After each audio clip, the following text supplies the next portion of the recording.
Hey everyone, in this video we're going to learn about what is model context protocol. So I'm going to start with a simple demonstration. So here I'm having Claude Desktop. So I'm going to ask a very simple question, get me the stock price of Reliance. So I basically want an real-time stock data. I want to happen in my large language model, Claude Sonnet in this case.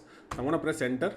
And you can see that the moment I'm just typing it, it's automatically able to sense an MCP. It's triggering an MCP server. So I'm gonna allow for this chat. So basically what it is happening here is that it's sending the Reliance and NSE OpenAlgo, and you can see that it's getting the data algo here. So not only that, I can also ask questions something like, can you get me the stock price of Zomato and Infi? So that's what I'm gonna say here. I'm gonna send two instructions over here. I want the stock price of Zomato also. I want the stock price of Infi also. So maybe I can also ask something like, can you put it in a table format? Can you put it in a table format? That's what I'm gonna say here. So it's gonna align me in a table format. And on top of that, I also want to add like, can you add maybe TCS and State Bank of India to that table. So this is going to fire two more queries to OpenAlgo. So basically OpenAlgo is an external application to that. It is adding the instruction to that. It's getting the data of Zomato, Infi, TCS, State Bank of India. It is getting the actual live data from OpenAlgo. So my OpenAlgo is running over it. So and you can see that it's keep on fetching the codes and see what is happening in the backend. But before that, I would like to show you one more interesting example. Let's say I want to place an order. Let's say I want to buy buy 100 shares of Zomato. So I'm gonna say this. It is gonna trigger another MCP over here. So this is going to be in place order MCP. See that the order is getting fired, and I'm getting the order confirmation as well. So it is buying Zomato in NSE. It's buying 100 shares, market price, MIS. This is the order ID, which I can go and confirm from my order book. So I'll go to OpenAlgo. So here is my OpenAlgo.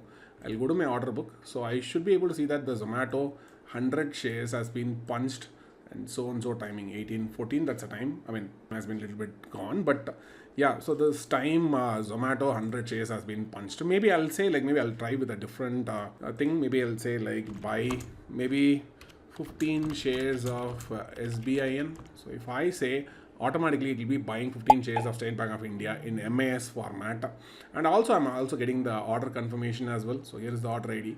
So which you can see here, it's buying 15 shares of State Bank of India. So what is actually happening in the backend? That's what we're going to look through here.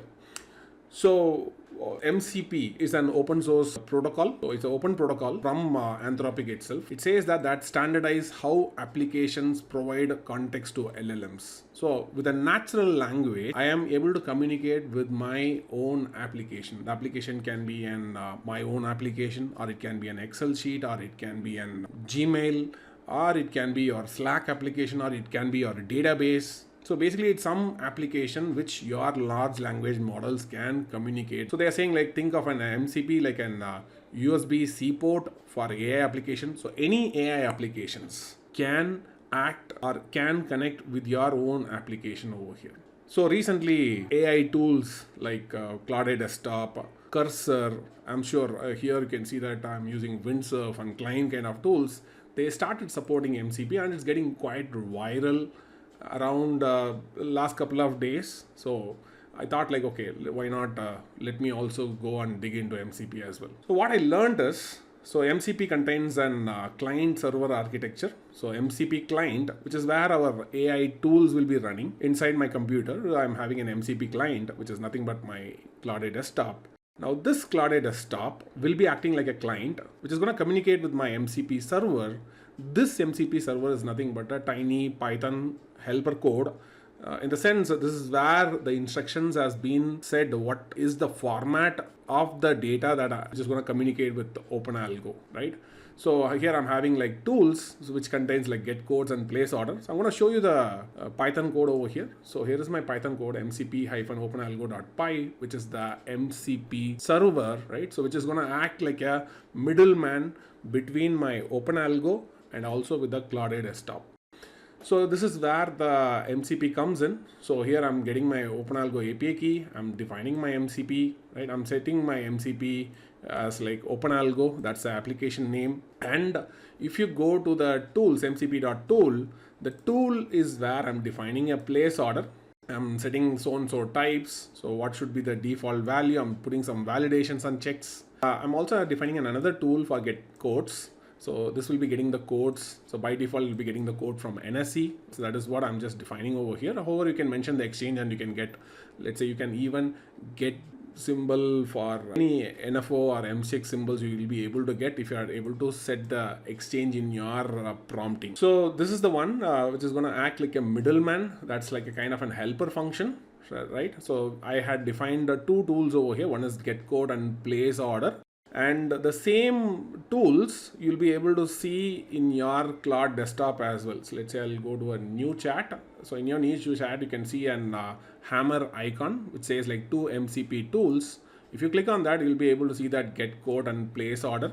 So what is the format it accepts? So what format it understands the data, right? That is what you can able from here. And in order to configure this, we also have to configure a JSON as well. So you have to go to file and settings. So from the settings, you have to go to the developer tab. From here, you have to go to the edit configuration. That will be opening up an JSON claude-desktop-config. So here you have to go and configure your JSON format. So which contains the MCP server. This is OpenAlgo, which is your application, and the command. This is a Python where your Python code is running. So if you don't know how to get it, you can always get it from your, in my case, I'm using a virtual environment. So I'll go to scripts.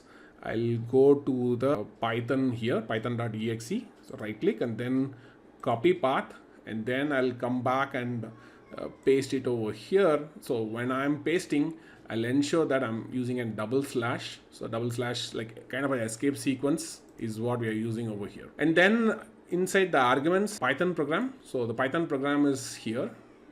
Right click and then copy the path. And then I'm gonna enter my path over here. You can define as many MCP server you want.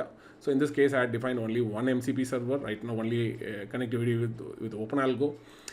So once this settings is done, you have to restart your Claude Desktop or whatever the AI tool that you are planning to communicate with your application. So once it is done, you'll be seeing this OpenAlgo, and you can see that it is the command is so and so and argument is so and so. If you are seeing that, that means your MCP server is ready to communicate with OpenAlgo. And yeah, so you can bring any magic with your prompting techniques, right? So what you had seen is like just a sample of getting the codes, and the possibilities are endless with MCP. That's why the whole world is going crazy. Particularly the developers are going crazy. The developers who are involved in the AI stuff are going crazy over MCP, and they are trying to build some cool tools out of it. Let me know if you are building any cool tools out of it. I hope you had some basic idea about what an MCP server is all about, right? So see you in yet another video. Until then, bye bye.